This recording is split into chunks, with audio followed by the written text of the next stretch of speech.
Es mejor tenerlos. Sí, señores, muy buenas tardes. Hoy es el 24 de enero de 2025 y hoy tenemos una presentación especial que es una propuesta para el desarrollo de la Orinoquía colombiana, un trabajo liderado por Rafael Puyana con la compañía de Elena García, Luis Fernando Mejía, Indira Porto, Manuela Bernal y Camila Zambrano. Este es un trabajo que es el resultado de la dedicación de FEDesarrollo durante 6 meses y que surge de la iniciativa de Gabriel Jaramillo, de Jaime Liébano y de otros empresarios que han querido animar este proyecto. Quiero agradecerles a todos muchísimo la presencia y en especial a Rafael Puyana, quien nos va a hacer la presentación. Rafael, muy bienvenido y adelante. Muchas gracias, Armando, y gracias a todos por el interés en este tema. Realmente quiero también arrancar, además de reconociendo a todos mis coautores que ya Armando los mencionó, quiero darle un agradecimiento muy especial por toda la guía y comentarios a lo largo del estudio, a Gabriel Jaramillo, a Jaime Liébano, al mismo Armando Montenegro, a Luis Alberto Moreno y a Alexandre Mendoza. Y también quería agradecer comentarios y un amable apoyo que recibimos de varias personas, sobre todo José Ramón Ramírez, Alejandro Linares, Juan Diego Riveros y Arturo Dajut. Entonces, mil gracias a todos por su apoyo en este estudio. Es la primera vez que lo presentamos y queremos recibir su retroalimentación sobre esta propuesta. Por supuesto, una propuesta para el desarrollo de la Orinoquía, como van a ver en un segundo, es un tema complejo y profundo que hemos intentado resumir aquí o destilar aquí en sus principales mensajes, pero detrás de esto hay un estudio, creemos nosotros, bastante cuidadoso y robusto, que además tiene un background paper con todos los detalles y la primera semana de febrero que ya quede publicado en Desarrollo lo van a poder revisar en detalle. Pero la idea del día de hoy es dividir la conversación en unos cuatro momentos. El primero es que queremos arrancar por lo que usualmente tiende a ser el final, a forma de motivación, y es que primero queremos hablar cuál es el impacto que estimamos de desarrollar una agenda como la que aquí se propone para la Altillanura y la Orinoquía, y después de hablar del impacto y que chiviemos un poquito ahí los resultados, después sí nos vamos a ir al ejercicio detallado de cómo llegamos a un diagnóstico a través de una metodología que se llama el diagnóstico de crecimiento, y finalmente, hablar de las recomendaciones de lo que sería el paquete de la propuesta de desarrollo para la Orinoquía. Y cerraremos con unos mensajes finales. Entonces, voy a arrancar por el impacto.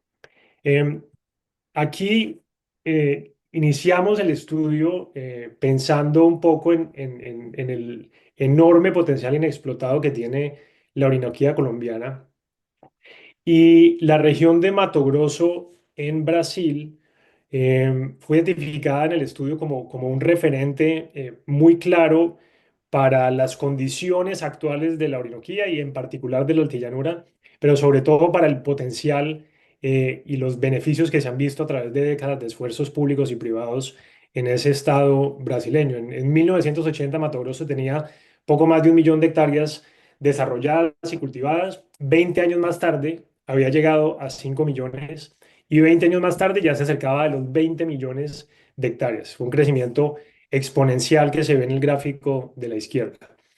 Evidentemente, ese crecimiento exponencial en el desarrollo de la frontera agrícola en Mato Grosso llevó a que se convirtiera dentro del ranking de los estados brasileños en el primero. Perdón, pero yo no estoy viendo presentación. ¿Estás presentando algo? ¿Ustedes están viendo una presentación? Sí, se Sí, ve. sí se ve, Sí, sí se se ve. ve. Correcto. Bueno, voy a entrar y salir de nuevo, gracias. No, Bien. ya no pueden, ya no pueden, Caray. Bueno, no, entonces dale a ver. Me quedo sin Pero el presentación. resto sí están viendo la presentación. Sí, sí, la ya está lo viendo. pueden Sí, ver. claro. Bien, Estamos viendo muy bien. la Eso pilar. ha convertido a Mato Grosso, digamos, en de maíz, de algodón, pero además ha tenido unos impactos en el PIB agropecuario, que son las barras azules que están en este gráfico, y en general en la generación de encadenamientos con otros sectores, aguas arriba y aguas abajo, en donde al final los impactos se ven sobre el PIB total del Estado. Esos efectos económicos han redundado en una serie de impactos sociales para el Estado. Por una parte, los datos muestran que los impuestos municipales estatales y federales que se recogen en Mato Grosso se multiplicaron en las últimas 3 décadas, también de forma exponencial.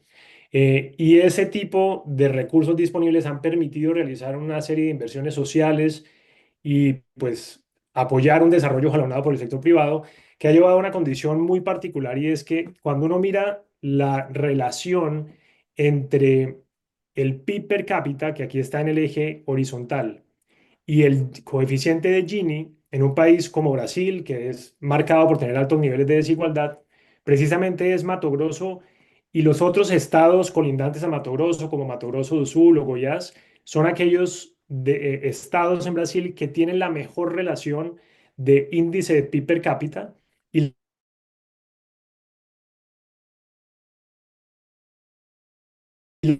la menor desigualdad. Entonces, un caso mundial, prosperidad y equidad.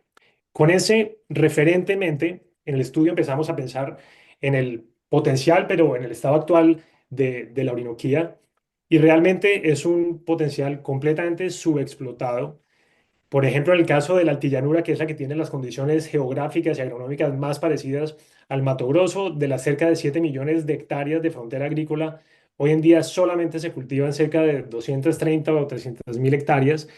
Y en el país en general, el déficit comercial en granos, en maíz y en soya, cuando lo sumamos, superó en el año 2022 los 7 millones de toneladas anuales, y esa cuenta ha seguido creciendo. Entonces, realmente hay unas oportunidades económicas enormes desaprovechadas, sumadas a unas necesidades sociales muy latentes, que cuando uno las mapea, por ejemplo, en el índice de pobreza monetaria por municipio en Colombia, ve que la Orinoquía y en particular esta región de la Altillanura colombiana presenta enormes brechas y sobre todo una situación, digamos, donde es la Colombia realmente abandonada y donde hay una concentración de pobreza muy importante. Entonces, con esto como contexto, estimamos una serie de escenarios em, para poder identificar cuáles son las posibles sendas de desarrollo y los impactos que esto tendría sobre distintas variables económicas. En el paper tenemos unos escenarios adicionales, pero aquí para la presentación traje dos.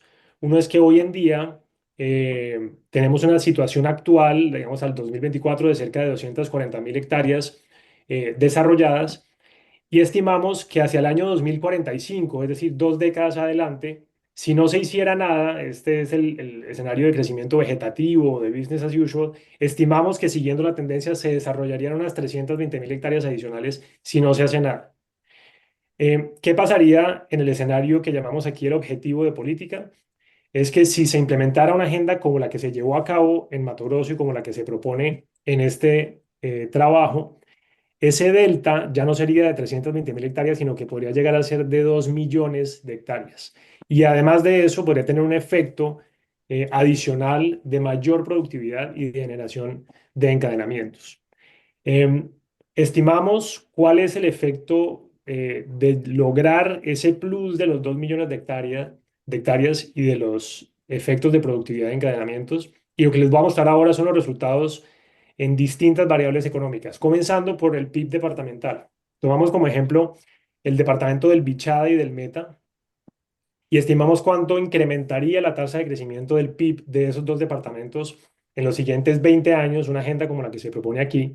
Y en el caso del Bichada, una agenda como esta pondría a crecer el departamento del Bichada a más de 10% anual durante 20 años. Eso es un incremento de casi 9 puntos porcentuales en el crecimiento. Y en el caso del departamento del Meta, lo pondría a crecer a más del 7% anual durante 20 años.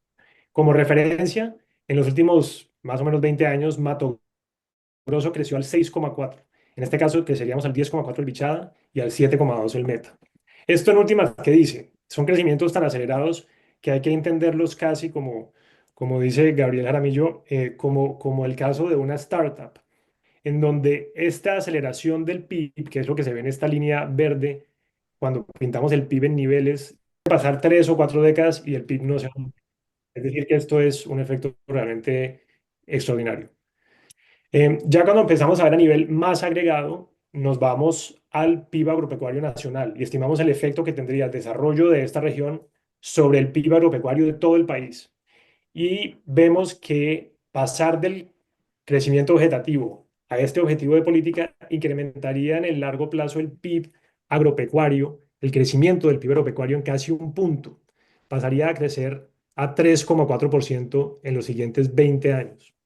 Eso suena poco, pero pensando en que esto es el crecimiento del PIB nacional, es un efecto notable, tan importante que cuando proyectamos en niveles, que es el gráfico que está a la derecha, en billones de pesos constantes del 2015, vemos que si nos paráramos en el año 2045 y viéramos cuánto es el PIB agropecuario nacional en ese momento, sería de 120 billones versus 100 billones si no se hace nada. Es decir, que esta política tiene un incremento del 20% en el PIB nacional al año 2045 del PIB agropecuario nacional. De nuevo, un efecto notable. Y finalmente, las estimaciones, ya con respecto al PIB total, también arrojan unos efectos que nos parecen muy importantes, estimando los efectos que tienen los encadenamientos del sector agropecuario en otros sectores de la economía, utilizando las matrices insumo-producto, encontramos que para el PIB total de Colombia, ese incremento al año 2045 implicaría que el PIB pasaría a ser un 8,2% superior en ese año frente a lo que sería si no se hiciera nada. De nuevo, eso suena como un incremento marginal, pero en términos del PIB nacional es un efecto enorme, tan grande que otra forma de medirlo es comparar cuánto sería el valor agregado de Colombia en niveles si no se hace nada versus implementar esta política, que es el área verde que está en este gráfico. Cuando cuantificamos el valor presente neto, de nuevo con una lógica de startup, si uno cuantifica todo el valor presente neto a precios de hoy, de todo este valor generado adicional por el desarrollo de la Orinoquía, ese resultado nos da que son 805 billones de pesos a precios del 2023. Esto es 51,2% del PIB del 2023 y además de eso permitiría generar 54.000 empleos anuales. Es decir, unas cifras de un efecto económico notable que motiva toda la discusión sobre adelantar una agenda de este estilo. Entonces, después de esa presentación de los impactos potenciales que puede tener este tipo de propuestas, nos vamos ahora sí al comienzo del estudio y les vamos a contar rápidamente un ejercicio que tiene bastante detalle, pero que les voy a mostrar sobre todo los principales mensajes que salen de aquí, y es cómo identificamos esas restricciones y esos obstáculos a que esos incrementos en el PIB que vimos arriba se den. Para hacer eso, utilizamos una metodología que es una metodología desarrollada por Ricardo Hausmann, Dani Rodríguez y Andrés Velasco, que se denomina los diagnósticos de crecimiento. En Colombia se han implementado ampliamente en distintos casos. Algunos de ustedes, veo aquí a Eduardo Lora, que también ha implementado este tipo de metodología. Lo que nosotros hicimos fue adaptar esa metodología del diagnóstico de crecimiento a lo que implica las realidades y las decisiones de inversión en agronegocios en una región como la Orinoquía. Y aquí no va a gastar mucho tiempo, pero solo les muestro lo que dentro de esa metodología se denomina el árbol de restricciones al crecimiento, que no es otra cosa que intentar explicar por qué los bajos niveles de inversión privada que existen hoy en día en la Orinoquía se pueden explicar ya sea por un bajo retorno a la inversión en actividades productivas o por unos altos costos para poder financiar esas inversiones. Si en última, si ustedes quieren pensar en esto, es como un árbol de decisiones para ver dónde está la relación costo-beneficio de invertir en la Orinoquía. Y después de este árbol de decisiones, hay varios determinantes de esos retornos a las inversiones o de los costos de financiamiento que en últimas nos llevan a el nivel que está aquí abajo, que son todos las posibles restricciones o limitaciones que estudiamos en el estudio. Para ponerlo en términos un poco más sencillos, nosotros tradujimos estos conceptos del diagnóstico de crecimiento a una serie como de canastas de temáticas que estudiamos. La primera de ellas es la infraestructura inadecuada, también el capital humano y el mercado laboral. Estudiamos la seguridad jurídica de la propiedad de la tierra. Estudiamos la posibilidad de hacer encadenamientos y aumento de productividad. Estudiamos los mercados de agroinsumos críticos y estudiamos el mercado de financiamiento. Y todos ellos corresponden de nuevo a las posibles restricciones que salen del diagnóstico de crecimiento. Entonces, voy a ir uno a uno por cada uno de estos y les voy a contar los principales mensajes de cada uno según esta metodología. Arrancando por infraestructura inadecuada. Esta foto es también al lado de Hacienda San José. Esta es la vía que pasa por el municipio de La Primavera, en el departamento del Bichada, y que es, en teoría, la principal vía que conecta a Puerto López con Puerto Carreño, pero que, dadas las condiciones geográficas de lluvia, pues digamos que tiene unas condiciones casi de imposibilidad en su tránsito en buena parte del año. Y esto, digamos, se repite a lo largo y ancho del territorio. El despliegue de vías primarias es básicamente inexistente y el estado de vías secundarias y terciarias es deficiente y vulnerable.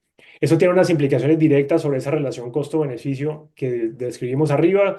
Uno de los elementos que resaltan, por ejemplo, es que el transporte de carga, cuando miramos el promedio de la Orinoquía, tuvo sobrecostos promedio del 85% en los últimos 5 años frente al promedio nacional, que ya de por sí es alto en competitividad internacional.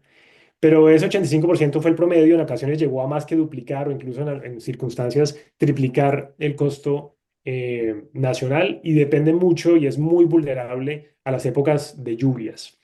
Y finalmente, un mensaje clave que les voy a mostrar en un segundo es que para acompañar este diagnóstico de crecimiento hacemos algunas estimaciones econométricas que nos permiten intentar cuantificar los efectos económicos que tendría liberar cada una de las restricciones que estudiamos. En el caso de la infraestructura, si uno liberara esa restricción, las estimaciones nos indican que por cada kilómetro adicional de vías primarias en la región de la Orinoquía, el PIB municipal de los municipios de la región aumentaría en promedio 36.000 millones de pesos, indicando realmente que la infraestructura es una barrera altamente restrictiva para la inversión en la región.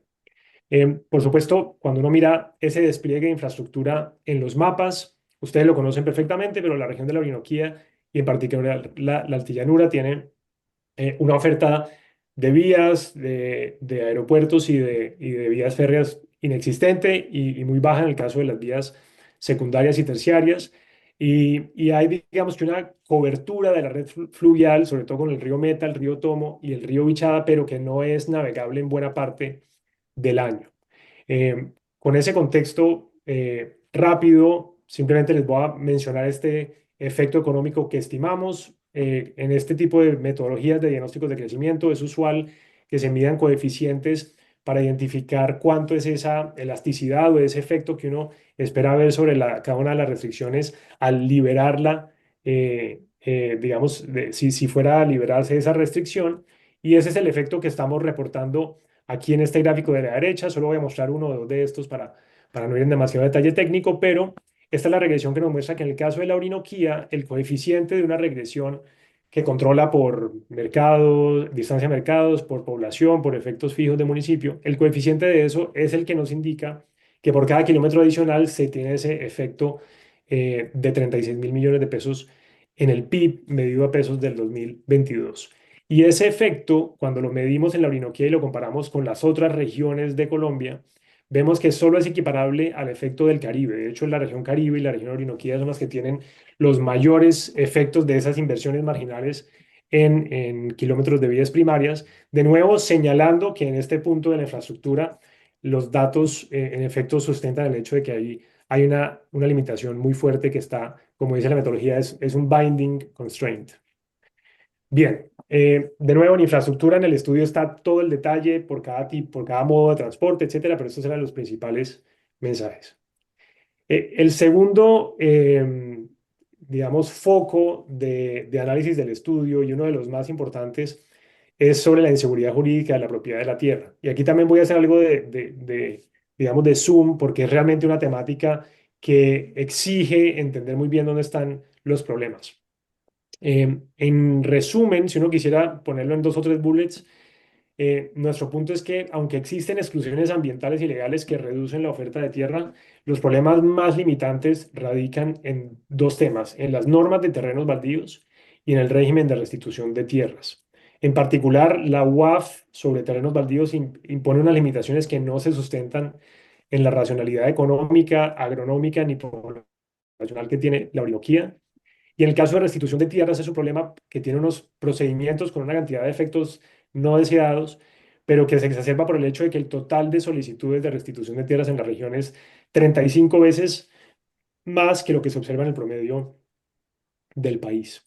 Em, Voy a ir rápidamente a explicar cada uno de estos puntos, pero básicamente yo no soy abogado, pero en esto tuvimos unas discusiones que fueron muy clarificadoras con abogados expertos en tierras y básicamente, como lo ponemos en el estudio, hay dos posibles tipos de restricciones relacionadas con la disponibilidad de tierra.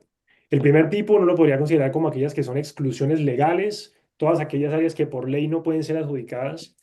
Y los otros son problemas más relacionados con la tenencia, con la adjudicación y con los procedimientos respecto a los títulos de las tierras. Entonces, primero en el estudio analizamos las exclusiones legales. Nuestra conclusión es que allí no está el grueso del problema, entre otras porque Mato Grosso tiene una, digamos, circunstancia similar de proporción de resguardos indígenas, de parques nacionales, de zonas de conservación, etcétera, y sin embargo han visto el desarrollo que ya vimos hace un rato. Y por eso nuestra hipótesis aquí es que el problema realmente se concentra en esta segunda canasta, que son los problemas de tenencia, adjudicación y procedimientos. Em, ¿Dónde está el tema allí? En el tema de adjudicación, hicimos un estudio, digamos, a profundidad de la Ley 160 del 94. En el estudio están todos los artículos y los detalles. Aquí tengo escondidas las diapositivas, pero si quieren verlo, lo podemos revisar. Pero digamos que tenemos identificado con mucho detalle cuáles son esos artículos en donde, digamos que hay como un acuerdo entre los expertos juristas en esto de que explican sobre todo la imposibilidad de la acumulación, que básicamente lo que dice es que si un predio fue baldío en algún momento de su historia o en su tradición, ese predio no puede ser adquirido si su extensión supera la UAF. Supongo que aquí toda la audiencia conoce lo que es el concepto de la UAF, pero básicamente ese concepto de la UAF es incompatible con las condiciones geográficas de la región y en particular de la altillanura. Por ejemplo, cuando miramos los datos de la UPRA para ver en la Orinoquía cómo se distribuye los predios de acuerdo a su tamaño, lo que vemos es que el 56% de los predios tiene una configuración que es mayor a la UAF. Y la razón de esto es que la lógica de la explotación agropecuaria de esta región es una lógica de escala, que de nuevo no es compatible con esta lógica de una unidad de agricultura familiar que lo que busca es establecer un mínimo para realizar reforma agraria. Ese mínimo para realizar reforma agraria no debería confundirse con la condición de escala que se necesita en la altillanura y en la Orinoquía, y por eso creemos nosotros que es un concepto incompatible con estas condiciones geográficas de la región. Por supuesto, la ley CIDRES buscó resolver esto, pero realmente no fue exitosa por complejidad en el procedimiento. Se necesita, por ejemplo, un consejo de ministros que define en un documento COMPES esas zonas, las delimite a través de decretos y por eso, principalmente por esa razón, es una herramienta legal que no resolvió el problema que viene desde la ley 160. Además de la imposibilidad de acumulación, hay otros problemas en la implementación de la ley 160. Uno que genera enorme incertidumbre es, pues, obviamente, la reversión de la adjudicación cuando se anula un contrato de propiedad en donde había un baldío que sobrepasaba la UAF, pero también el hecho de que en años recientes la aplicación de esta ley y de estas restricciones pasó de ser solamente prospectiva a ser prospectiva y retroactiva, es decir, que genera una enorme incertidumbre dependiendo del momento en que fue adjudicado un predio como baldío para que fuera utilizado por un privado. Y el último punto que es un problema en la implementación de la ley 160 es que existe en esta región casi que una presunción generalizada de que los terrenos sean baldíos porque un enorme porcentaje de los predios en esta región no cuenta con antecedentes registrales. De hecho, con los datos de la UPRA, lo que ustedes ven aquí es las manchas en rojo son aquellos predios que son presuntos baldíos en los registros de la nación y muestra que realmente esta prevalencia es realmente uno de los principales cuellos de botella que genera incertidumbre jurídica al momento de realizar inversiones en tierra. Bien, entonces, punto número uno es la normatividad sobre terrenos baldíos. El punto número dos es la normatividad sobre restitución de tierras, que es un régimen que parte de la Ley de Víctimas del 2011, que tiene sobre todo una serie de procedimientos problemáticos. De nuevo, en el estudio están todos los artículos, el detalle. Aquí no quiero mostrar tal vez ese detalle jurídico y me voy solo a un gráfico que es bastante diciente. Y es que este gráfico muestra en rojo, pues digamos, es un mapa de calor de dónde están ubicadas geográficamente las solicitudes de restitución de tierras ante la URT, ante la Unidad de Restitución de Tierras. Y claramente hay una concentración muy fuerte de ese tipo de solicitudes, pues por una parte, digamos, en el norte de la Amazonía, pero sobre todo en la altillanura colombiana. Digamos, esta concentración de casos es problemática porque esta ley tiene una serie de problemas en su implementación. Por una parte, implica la inversión en la carga de la prueba, en donde la persona que está haciendo o la empresa que esté siendo investigada debe probar lo que se conoce como la buena fe exenta de culpa y parece que hay como una falta de razonabilidad en lo que requiere la justicia para probar esa buena fe exenta de culpa. Además, hay presunciones también generalizadas de que en zonas históricamente violentas se celebraron contratos sin consentimiento. Hay una única instancia, es decir, que hay órganos superiores, los órganos superiores no pueden revisar decisiones en procesos de restitución. Y hay unas fallas en el procedimiento, por ejemplo, de información asimétrica, de desbalance entre las partes, que fue así por diseño, porque la ley buscaba proteger a la víctima de despojo, con razón, pero ese desbalance ha llevado a unas fallas de procedimiento que también, digamos, han tenido efectos no esperados. Uno de ellos es que también esta ley ha tenido afectación a pequeños productores, es decir, pequeños productores que adquieren un predio y que años después ven que ese predio tiene que ser restituido a una víctima que fue despojada años antes, y estos pequeños productores no tienen posibilidad de un proceso de indemnización por las inversiones que hicieron y pierden el título de la propiedad. Entonces, vemos que hay una cantidad de efectos no deseados de esta ley que deben corregirse. Y el tercer punto grande en incertidumbre sobre la propiedad de la tierra es la informalidad de las tierras. La informalidad es un problema mucho mayor en el caso de la altillanura y es mucho mayor que en el resto del país. Por ejemplo, en municipios como Santa Rosalía, Comaribo o Mapiripán, los índices de informalidad de la tierra están por encima del 70% de los predios, lo cual son niveles pues, alarmantemente altos y reflejan el atraso que hay, por ejemplo, en la actualización de los catastros.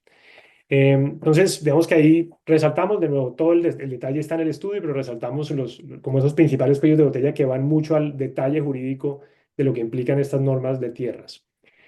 Para cerrar el diagnóstico, en los otros temas no voy a entrar en el detalle en lo que lo hice en infraestructura y en tierras, pero estudiamos a profundidad el mercado de agroinsumos críticos y el acceso que tienen los empresarios a él. Esto es crítico porque se requieren cerca de 10 toneladas de cal dolomita por hectárea durante 3 años solo para preparar suelos, y luego entre 1 y 3 toneladas anuales en mantenimiento por las características de acidez de los suelos que tiene esta región.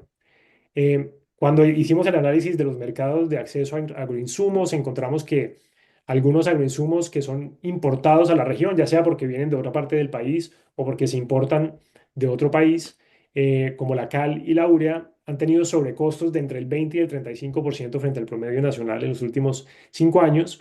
Pero en contraste, aquellos agroinsumos que tienen una oferta local, como por ejemplo el alimento balanceado para cerdos, que se produce con base en maíz y en soya cultivada en la región, suelen tener precios que incluso están por debajo del promedio nacional en cerca de un 10%. Entonces, realmente notamos la importancia que tiene fortalecer la oferta local de alimento balanceado de nuevo, sobre esa relación costo-beneficio de los agronegocios. Y aunque hoy en día no encontramos que sea una restricción, sí vamos a ver en un momento que los requerimientos futuros de agroinsumos sí pueden ser una barrera fuerte si no se toman algunas medidas preparatorias con antelación. Eh, la cuarta posible restricción es el acceso a financiamiento. Aquí tampoco voy a entrar en detalle, solo les muestro los mensajes principales. Básicamente encontramos señales que indican que hay restricciones a la demanda de crédito para pequeños. La razón de eso es que los montos de crédito de los pequeños suelen ser inferiores en los municipios de la Altoyanira que en el municipio promedio de Colombia, y eso está acompañado de bajas tasas de interés de colocación, cerca de 20 puntos básicos debajo del promedio nacional para los pequeños. Entonces, de nuevo, esto indica que hay una restricción de demanda en ese segmento. pero esto cambia para los medianos y grandes. En medianos y grandes los montos suelen ser entre 85 y 100% superiores en los municipios de la Orinoquía frente al promedio nacional y con tasas de interés de colocación que son mayores en los llanos que en el promedio. Entonces, aquí, al contrario de los pequeños, en este segmento hay evidencia de una restricción de oferta de crédito de altos montos para medianos y grandes. Hicimos también una medición económica y encontramos que un aumento de 1.000 millones en crédito agropecuario en la región se relaciona con un aumento de 1.400 millones de pesos precisamente por esta restricción de oferta que mencionamos. Em, y, em, y en la siguiente barrera estudiada, que fue el capital humano y el mercado laboral, el foco del análisis fue, por una parte, en los retos y los problemas que tiene la alarmantemente baja densidad poblacional que tiene la altillanura.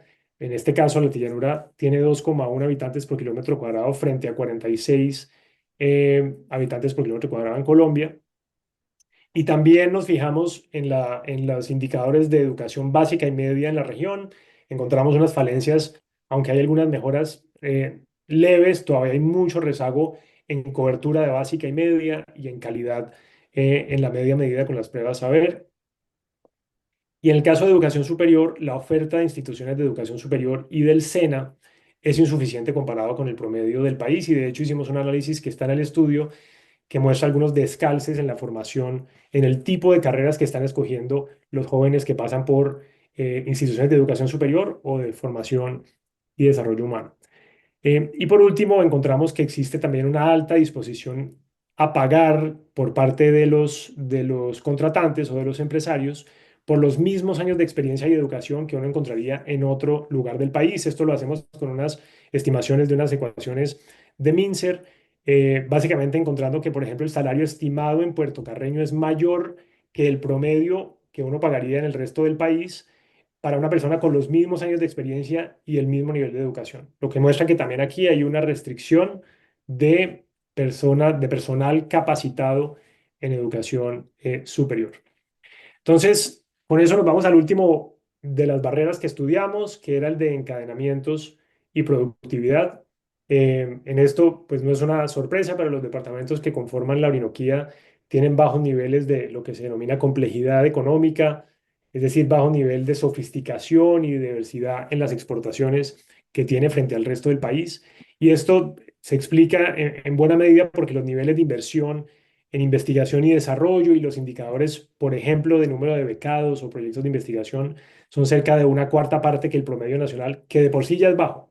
Entonces, realmente aquí hay unas restricciones, pero no encontramos que este sea un limitante al crecimiento de la región, pero sí podrá constituirse como una oportunidad hacia el futuro, como lo vamos a mostrar en un segundo. Entonces, de estas 6 barreras posibles que estudiamos en el trabajo, para hacer una suerte de resumen, aquí vuelvo a traer el árbol de diagnóstico y lo que estoy mostrando aquí es en colores un poco como nuestros hallazgos de acuerdo a la evidencia empírica. Lo primero que encontramos es que la infraestructura y la seguridad jurídica de la propiedad de la tierra son los que pondríamos en rojo, es decir, son las dos barreras o los dos limitantes que están restringiendo de forma más crítica la inversión privada y el emprendimiento en la Orinoquía. Y si entre esas dos ustedes nos preguntaran cuál es la principal, nuestras estimaciones indican que es la seguridad jurídica de la propiedad la que es como el primero que hay que desembotellar. Porque si ese no se desembotella, incluso con mayor infraestructura, uno no vería los niveles de inversión que esperaría ver. Entonces, estos son, digamos, uno y dos. En un segundo nivel, pero también con restricciones, sobre todo en la oferta de crédito para pequeños, para medianos y grandes, y en la demanda de pequeños, se encuentra el financiamiento.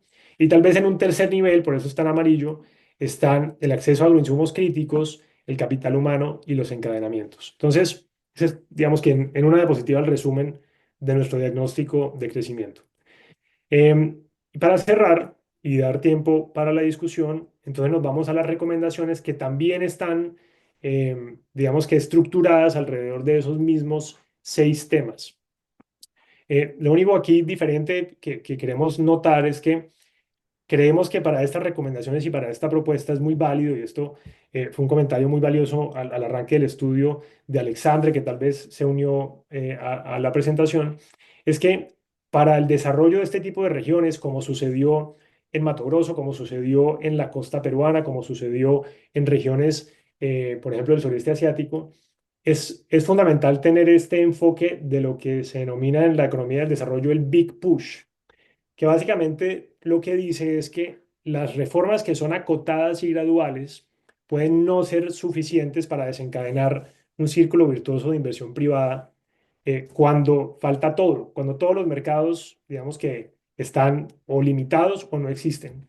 Y por eso se requiere una agenda de reformas e inversiones que sean coordinadas e interrelacionadas. Y eso es lo que buscamos con estas recomendaciones. Y en algunos casos van a ver que estas recomendaciones, digamos, se conectan entre sí. Pero el punto es que esto hay que avanzar en todos los frentes en paralelo. ¿Cuál es nuestra recomendación en términos del cuello de botella principal de seguridad jurídica? Aquí lo que buscamos es recomendaciones que ataquen los tres grandes obstáculos que identificamos en ese capítulo, arrancando con el de terrenos baldíos y WAF. Aquí la propuesta busca modernizar el régimen de tierras en Colombia y para eso en el estudio presentamos tres alternativas, pero la que creemos que tiene, digamos, el mayor sentido, sentido práctico y sentido de realismo político es aprobar una ley especial para la Orinoquía. Esa ley especial estaría, digamos, cobijada bajo el sustento jurisdiccional y también económico de que la Orinoquía no tiene las condiciones ni geográficas, ni agronómicas, ni poblacionales para que las tierras de esa región se utilicen en procesos de reforma agraria y que bajo ese sustento se excluya la región de Orinoquía para el propósito de reforma agraria. ¿Qué implica esto? Esto implica eliminar el condicionamiento de la UAF como área máxima para los departamentos de la Orinoquía. La UAF puede permanecer en su concepto como fue concebida originalmente, como área mínima para el resto del país, pero para el caso de la Orinoquía no aplicaría ese condicionamiento como área máxima y eliminaría esa imposibilidad que hay hoy de desarrollar tierras privadas anteriormente baldías por encima de la extensión de la UAF. Es importante también que esa ley aplique a terrenos baldíos que hayan sido adjudicados en cualquier momento del tiempo, es decir, antes y después de 1994, y permitir, creando las condiciones legales para que el Estado como propietario de un terreno baldío pueda, uno, remunerar al privado por inversiones existentes en caso de que sea un predio que retornó al Estado, o dos, y dos, implementar un mecanismo que permita dar continuidad a esos proyectos agrícolas. Por ejemplo, estableciendo condiciones en que se pueda definir un canon de arrendamiento o un monto de usufructo, por ejemplo, con esquemas de arrendamiento de largo plazo, en donde el privado que estaba ocupando ese predio pueda continuar ocupándolo y que el Estado pueda recibir un usufructo por ese uso. Si quieren ver en el estudio las otras alternativas, los invito a hacerlos cuando ya lo publiquemos, pero creemos que esta tiene mucho sentido, de nuevo, práctico y político. En segundo lugar está la ley de restitución de tierras o la ley de víctimas y el régimen de restitución de tierras. Allí creemos que hay que reformarla pensando en cinco ejes. El primero es refinar la aplicación del principio de inversión en la carga de la prueba para que tenga como más sentido de realismo. Establecer una segunda instancia, por ejemplo, con un recurso de casación ante la Sala Civil de la Corte Suprema de Justicia.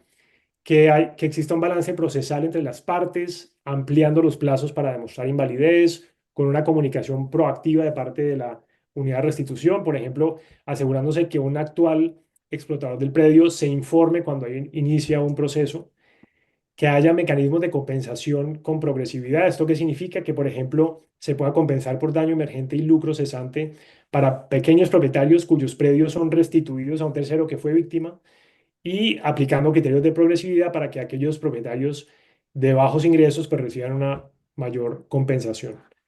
Y por último, unas medidas para dar continuidad a proyectos productivos similares a lo que expliqué anteriormente, pero en este caso, pudiendo llegar a un acuerdo con la víctima, de llegar a una compensación para poder permanecer en el predio explotando el proyecto productivo. Y en tercer lugar, sobre la informalidad de la tierra, lo que proponemos, por supuesto, es lo que se ha propuesto en distintos estudios, es continuar con la aplicación del catastro multipropósito por parte del IGAC y de los gestores catastrales, en este caso haciendo un énfasis en el uso de tecnologías satelitales que permitan hacer barridos masivos de forma eficiente. Y esto debe ir de la mano de apoyar a los municipios de la región a actualizar sus POT. Entonces, esto de nuevo, sé que es una gran complejidad en los temas, pero aquí, digamos, hay como mucha granularidad en la aplicación de esto a soluciones que creemos que son clave para una ley especial para la Orinoquía, sobre todo.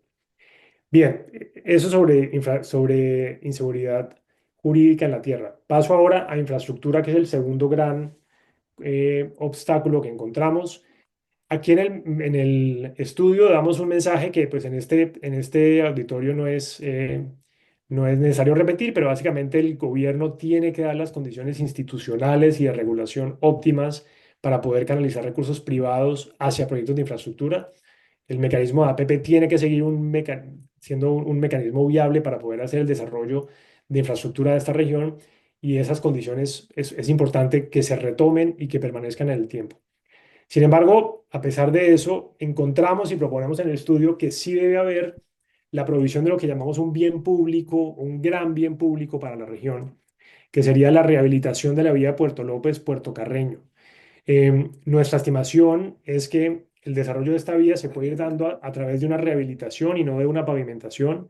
Esto implica que serían necesarias hacer inversiones graduales durante 10 años que en total podrían llegar a 1,5 billones de pesos y que permitirían rehabilitar y mantener los 750 kilómetros de longitud que une a los dos municipios. Este sería como el gran corredor que comenzaría a abrir el desarrollo, y es fundamental hacerlo a través de un bien público porque, dado que no existen los flujos de carga actuales ni la vía en la cual se pueda comercializar, hay una falla de coordinación que debe resolverse a través de un bien público.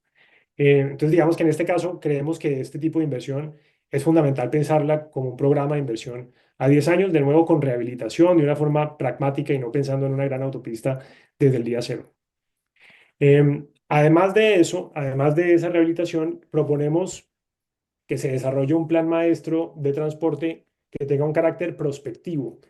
¿Esto qué significa? Nosotros hicimos en la estimación con el equipo y con algunos de los coautores una estimación de cuál puede ser el posible despliegue del desarrollo productivo haciendo un foco en la altillanura.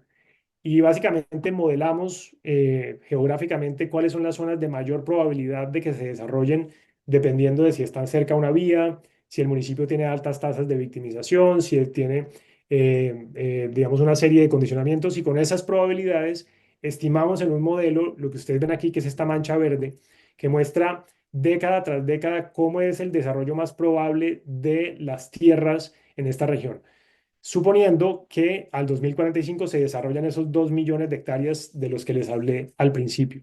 Entonces, ese desarrollo se va dando sobre todo al comienzo en el departamento, digamos, en la parte de la Tillanura, que es departamento del Meta, y paulatinamente se va moviendo hacia el oeste, perdón, hacia el oriente, hacia el centro y el norte del departamento del Bichada.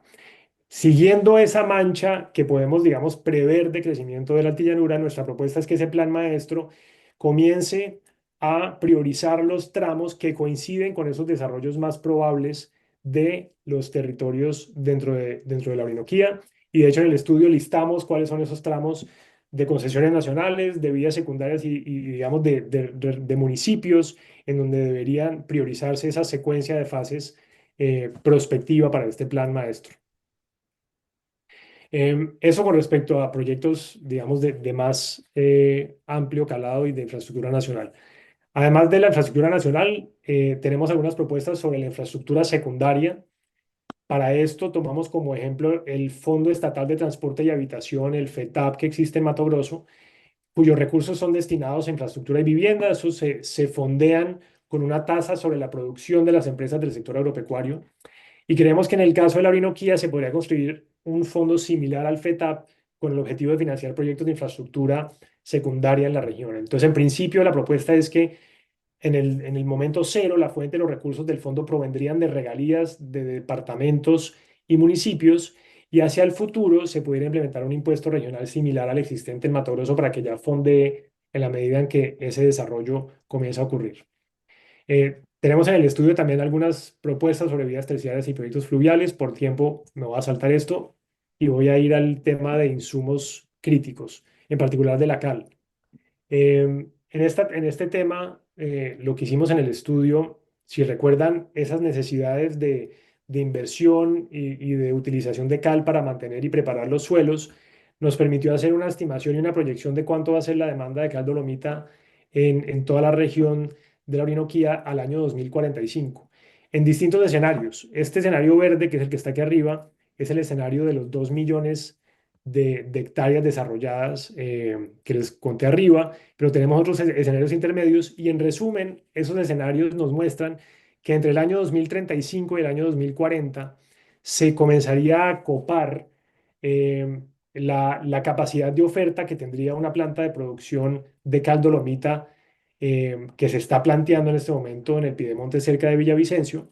Esa planta de cal podría sostener la demanda hasta ese año del 2035, pero de ahí en adelante habría que profundizar y tener digamos, nuevas minas listas para abrirse y desarrollarse. Hasta el 2035, esa planta podría proveer lo necesario porque es capaz de producir cerca de 2 millones de toneladas anuales.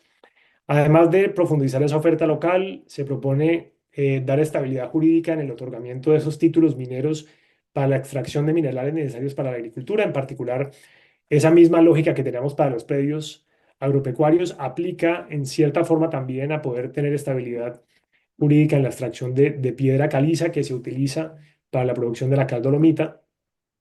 Y por último, algunas propuestas para diversificar la oferta y aumentar la eficiencia en el manejo de insumos agrícolas esenciales, por ejemplo, con algunos acuerdos de comercio bilateral con orígenes como Brasil o la Unión Europea.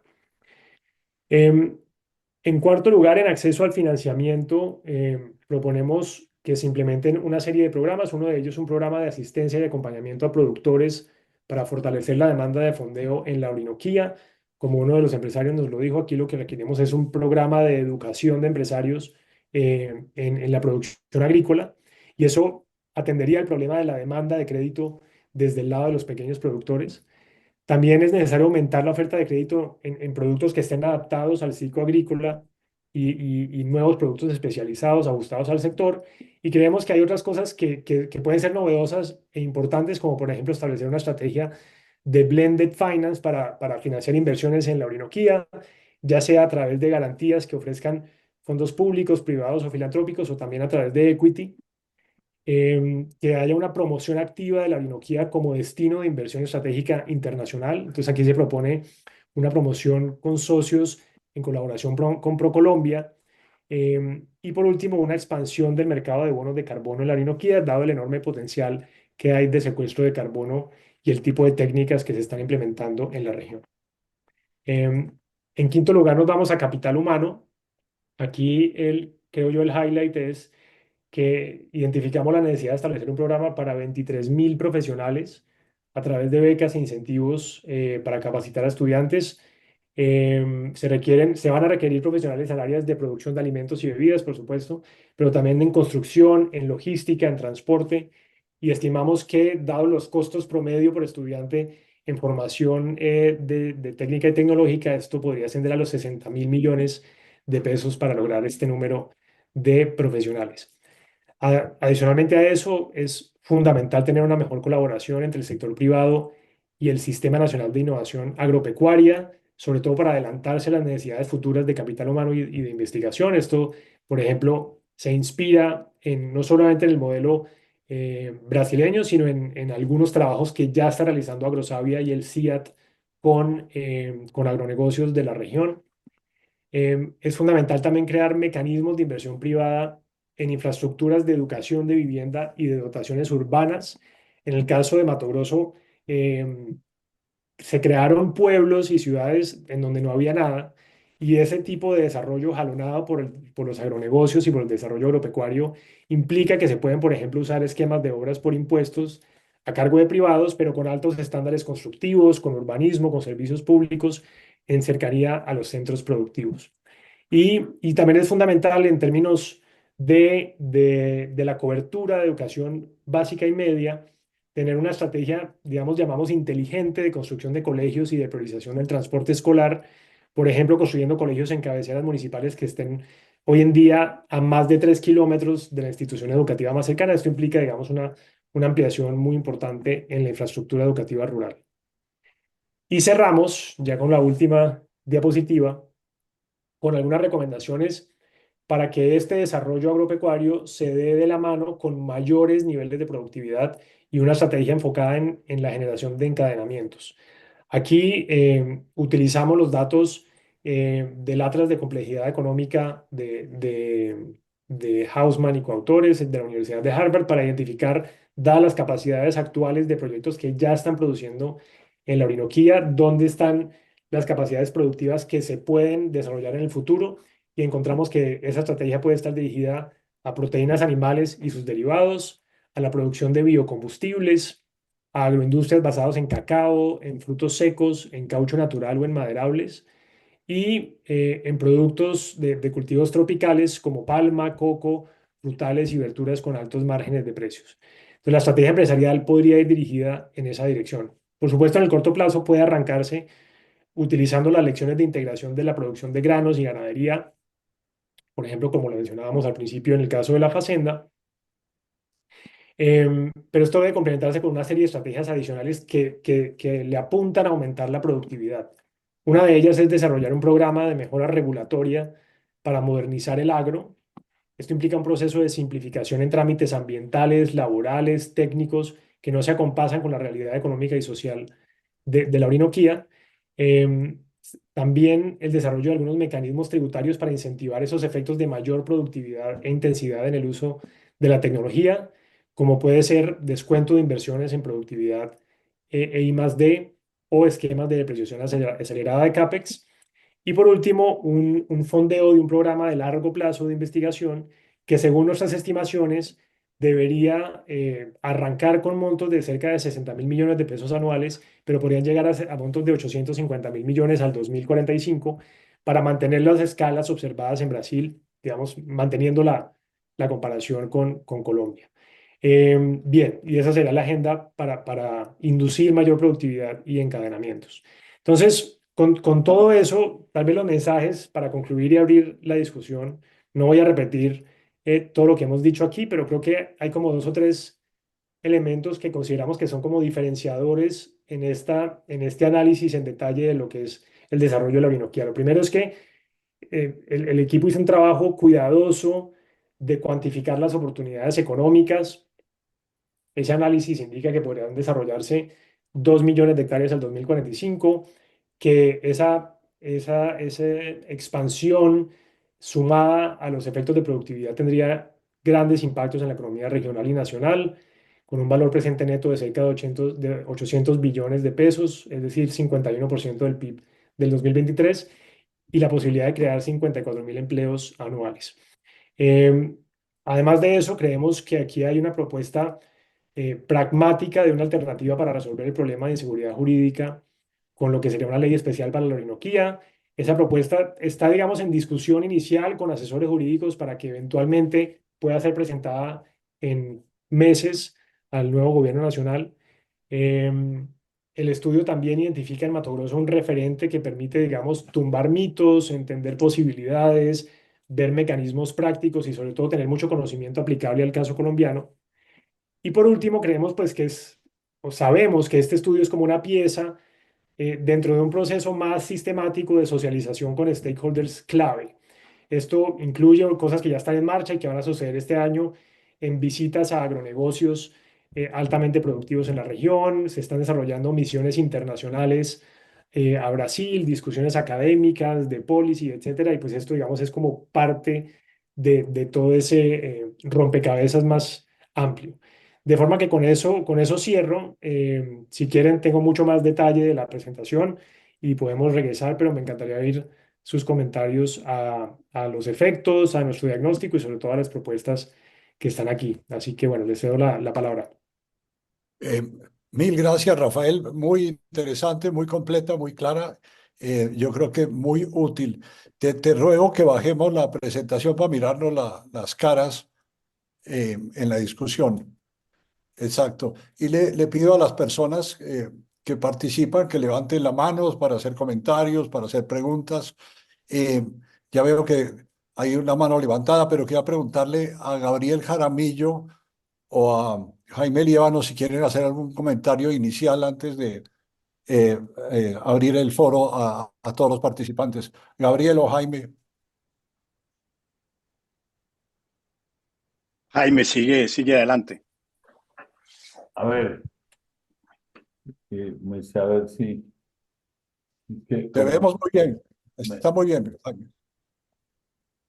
bueno, Rafael, Armando, muchas gracias. Un trabajo muy importante el que se ha realizado. Por supuesto que hay muchas cosas para discutir en profundidad. Especialmente yo quisiera que Amparo Rúa opinara un poquito sobre la hipótesis que estamos trabajando en seguridad jurídica, porque es el punto más crítico y tiene que ver porque son medidas que tenemos que buscar su practicidad con un Congreso, ¿no? Que va a ocasionar una serie seguramente de dificultades. Estoy convencido, por otro lado, de que lo que muestra el estudio y lo que pasó en Mato Grosso puede pasar acá. Inclusive hay conceptos de que nosotros podemos ir más acelerado del mismo Mato Grosso y las condiciones que tenemos nosotros en la altillanura o en eso son superiores al Mato Grosso por los niveles de agua. En el Mato Grosso estamos hablando más o menos de 1.600 a 1.800 milímetros en 6 meses. Nosotros estamos hablando de 2.400 en 8 meses, lo que permite con mucho más seguridad las dos cosechas, mientras Mato Grosso trabaja con una zafra y una safriña. De manera que como potencial es clarísimo. En la parte tecnológica, hay tal vez algo que se pudiera hacer que eran unos acuerdos país a país, Colombia con Brasil sobre desarrollo de tecnología y que las partes de genéticas de la parte de semillas que fuese aprobada, por ejemplo, por Embrapa y su equivalente en Colombia no sufran esos procesos tan sumamente largos. Cuando nosotros miramos hoy en maíz, todo está aprobado, pero en el caso de la soya, no, y tenemos un atraso más o menos de 10 años en los potenciales que tenemos para el caso de la soya. En toda la parte de desarrollo animal y de plantas y todo está muy bien y con el impulso las cosas se van a dar. Cuando nosotros llegamos en el año 2002 o 2001 a la Altillera no había vía. Hoy nosotros a todos los sitios llegamos por vía pavimentada. ¿Qué ha pasado? Pues el mismo desarrollo trae las vías y es la parte que está hasta unos 20 kilómetros adelante de Neblinas, pero en la medida en que se va dando el desarrollo, se van generando los desarrollos viales y todo, pero el Big Push que habla Rafael es importantísimo con el paso. No necesitamos que esté pavimentado necesariamente, necesitamos es que haya paso en las vías. Hay muchas vías que se pueden intercomunicar con bancas que no son tan costosas, ¿no? Pero es que hoy ni siquiera uno puede intervenir una vía porque es una vía nacional. Entonces, uno puede estar sujeto inclusive a, a no poder ni ayudar al mejoramiento de esas vías. Entonces, creo que el trabajo que se va a hacer también con el gobierno y con todos los que tienen el potencial de ayudar en este desarrollo para los viajes a Brasil y a la altillanura y a llevar la parte académica, la parte política, y todo es importantísimo, pero sí me gustaría que Gabriel y Amparo hicieran algunos comentarios sobre la factibilidad de toda esta parte jurídica, que estamos de acuerdo, es la parte más crítica de todo lo que estamos viendo. Gracias, Jaime. A ver, Gabriel, adelante. Mira, para complementar, primero que todo, felicitaciones porque es un tema realmente farragoso, difícil, muy amplio y sobre el cual hay poca experiencia en Colombia. Yo creo que este estudio ha logrado unos aspectos muy pegados al terreno comparado con estudios anteriores, y ese esfuerzo se nota, y los quiero felicitar por eso. Fuera de lo que dice Jaime, nuestro potencial es mayor que el del Mato Grosso, por varias razones. El Mato Grosso está a 2.500 kilómetros de los centros de consumo grandes de Brasil, y para salir al exterior tiene que dar la vuelta por el Canal de Panamá para llegar a Asia. Nosotros tenemos unas condiciones realmente increíbles. Somos el único país que tiene un puerto, el único país de agricultura tropical industrializada potencial para salir por el Pacífico hasta el Asia. Lo de Perú no lo tiene porque Perú, la parte tropical, está al otro lado de la cordillera. Obviamente Chile no está allí. O sea, somos realmente el país mejor posicionado. Y después, por esa proximidad que tenemos a los centros de consumo en la altillanura, que hay gente que la ve como muy lejos, pero las distancias son risibles entre el punto de producción y los centros de consumo. Pues nosotros podemos encadenar industrialmente lo que los brasileros no pudieron hacer con el Mato Grosso y con esa región, porque ya estaba establecida la industria de pollos bastante bien cimentada. A 2.000, 2.500 kilómetros traer todo eso es muy difícil, pero llevar a una eficiencia magnífica la producción de proteína animal desde las cordilleras nuestras que están en pequeñas unidades, llevarlas e industrializarlas, como es el caso de la Facenda. Nosotros tenemos otro gran avance ya, que es unos centros de excelencia, como aquellos que tenía la India allá atrás, que tenía esos centros de excelencia en muchos temas y sirvieron para empujar el desarrollo. Nosotros tenemos casi para cada ítem con potencial, realmente productores con unos niveles de sostenibilidad world class, con unos niveles de producción world class en palma, en suino, en leche, en ganadería de carne, en caucho. O sea, nosotros ya hicimos ese trabajo que se demora 10 o 15 años para llegar a saber cuál es la genética, cuáles son los métodos, cómo se hacen las cosas. Yo creo que esto no lo ataja a nadie si conseguimos que solucionemos esos problemas que están bien identificados, que menciona, y los cuales realmente al gobierno le corresponde muy poco, y la inversión que tiene que hacer es mínima. El retorno es impresionante para la sociedad, para el mismo gobierno, como vimos la recaudación en Mato Grosso. Entonces, la oportunidad es la que todos hemos repetido como un poema, que esta es la despensa del mundo y mil cosas, pero aquí ya hay un esfuerzo de cuantificar y de ordenar esos pensamientos para poder actuar. No me voy a referir al tema de la tenencia de la tierra, la inseguridad jurídica, porque pues Amparo nos puede hacer un pequeño, pero creo que aquí hubo un esfuerzo muy grande por parte de FEDesarrollo de coger una cosa farragosa, muy complicada, y ponerlo en unos puntos que son un buen punto de partida para hacer un trabajo durante el 2005. Ya tenemos un equipo de trabajo con FEDesarrollo al más alto nivel, con abogados, de los cuales Amparo es parte de ese grupo, y tendremos unas propuestas para ya el tercer o cuarto trimestre del año. Gracias, Gabriel. Amparo, te ruego que hagas un comentario sobre la parte jurídica, breve, ojalá, porque tenemos una cantidad de manos levantadas. Amparo, adelante. Gracias, Armando. Bueno, me sumo a un excelente trabajo. Desde el punto de vista jurídico, yo creo que hay un muy buen approach.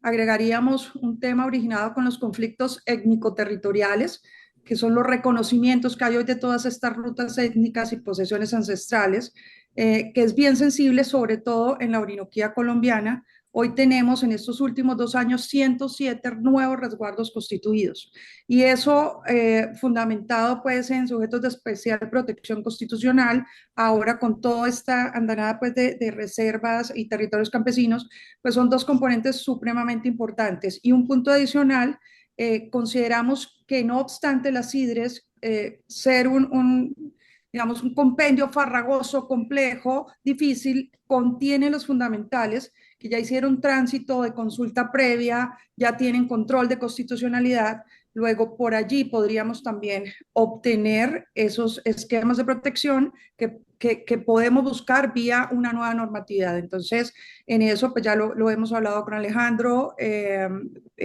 y con José Ramón y estamos evaluando esa alternativa adicional. Es todo. Muchas gracias.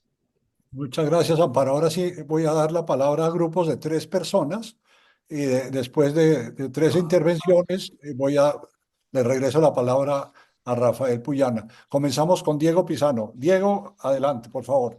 Bueno, muchas gracias, Armando. Muy buena presentación, muy completa y creo que contempla todos los factores negativos que están frenando el desarrollo de la altillanura. Yo coincido con el diagnóstico, coincido con las conclusiones, las recomendaciones, la cuantificación de los impactos y era una inquietud a raíz de una visita que hice a la Hacienda San José de Gabriel Jaramillo, que muy amablemente me invitó hace un par de años y quedé yo sorprendido con los altos niveles de productividad, con la intensidad de la aplicación del conocimiento en todas las áreas, en el riego, en los pastos, en la genética, todo absolutamente fundamentado en estudios científicos. Y me quedó, sin embargo, la inquietud del tema de la cal. Los suelos de la altillanura son muy ácidos y todos sabemos que requieren grandes cantidades de cal por varios años para corregir el pH. Y la pregunta obvia es, ¿en qué momento se supera ese costo de transporte de la cal? Hay que esperar al desarrollo de la infraestructura, hay que esperar al montaje de una planta de cal en Villavicencio, o aún hoy en día, por el aumento de productividad, se puede compensar el costo de la cal. Entonces, no sé si el doctor Gabriel Jaramillo nos podría hacer un comentario al respecto. Bueno, Gracias, Diego. perdón, esperamos los tres, ¿no? Sí, sí, esperemos los tres en este tema te doy la palabra, Gabriel. Carlos Gustavo Cano, adelante. Gracias, Armando. Yo tengo muy poco que agregar, pero simplemente celebrar que una entidad como Fedesarrollo se haya ocupado de este tema. La historia de la Orinoquia no empieza ahora, empezó mucho antes. Y eso es un reconocimiento a pioneros que están aquí, como Jaime. Yo vi la Hacienda nacer desde el año 2001. Le he seguido la historia, le he seguido el desenvolvimiento y contra viento y marea se ha desempeñado. La labor de Gabriel ha sido extraordinaria, un banquero metido pues a ganadero con clase mundial. Eso es una maravilla, son muy buenos ejemplos. Lo que yo quiero es celebrar los buenos ejemplos, los efectos demostrativos en un país lleno de negativismo. Me acaricio con esperanza la propuesta de Rafael. Felicitaciones, eso es un trabajo extraordinariamente bueno y completo, de la ley especial para la Orinoquía. Yo creo que esa debería ser la ley especial para Colombia, pero empecemos por Colombia la nueva, parodiando a Gabriel Jaramillo, que muy bien define la Colombia vieja y la Colombia nueva, y ahí está la Colombia nueva, y sin duda alguna. Varias inquietudes en esa ley de la Orinoquía. Me parece que estirpar, perdón, yo soy un poquito fuerte en eso, la idea de la UAF, esa es una entelequia que ha retrasado el desarrollo de la Orinoquía, y estoy de acuerdo con que el primer problema es la seguridad jurídica. Amparo ha trabajado con mucho juicio ese tema, es una autoridad en esa materia. Lo de la cal, me parece que la cal debería ser considerado como una inversión. En esquemas como el incentivo a la capitalización rural, la cal debería ser equivalente a la fabricación de una maquinaria, porque en el llano lo que hay que empezar no es por la tierra, sino por la fabricación del suelo. Y la Facenda ha sido rica en eso, y hoy es rica esa experiencia en San José, donde he tenido también el privilegio más de una vez de estar acompañando a Gabriel. De modo que creo que esto es el plan Colombia Nueva. Yo creo que tenemos que abrazar todos los que estamos aquí presentes esta iniciativa y poner de nuestra parte, tengamos tierra o no en el llano, pero tenemos tierra en otras partes y tenemos experiencia en agricultura. Yo creo que esto es demasiado importante lo que se está presentando aquí, Armando. Yo quiero es escuchar a los colegas, mucho que agregar, mucho que hablar en privado y muchas experiencias que hemos tenido en el pasado podríamos aportar. Pero me parece extraordinario, Rafael, eh, este aporte y celebro ese concurso pues de personas como Jaime, como Gabriel y como muchos otros inversionistas que merecen no solamente la Cruz de Boyacá, sino que merecen que su esperanza y su esfuerzo se materialicen en beneficio del resto de los colombianos. Muchas gracias, Armando. Muchas gracias, Carlos Gustavo. Lorena Garnica, adelante.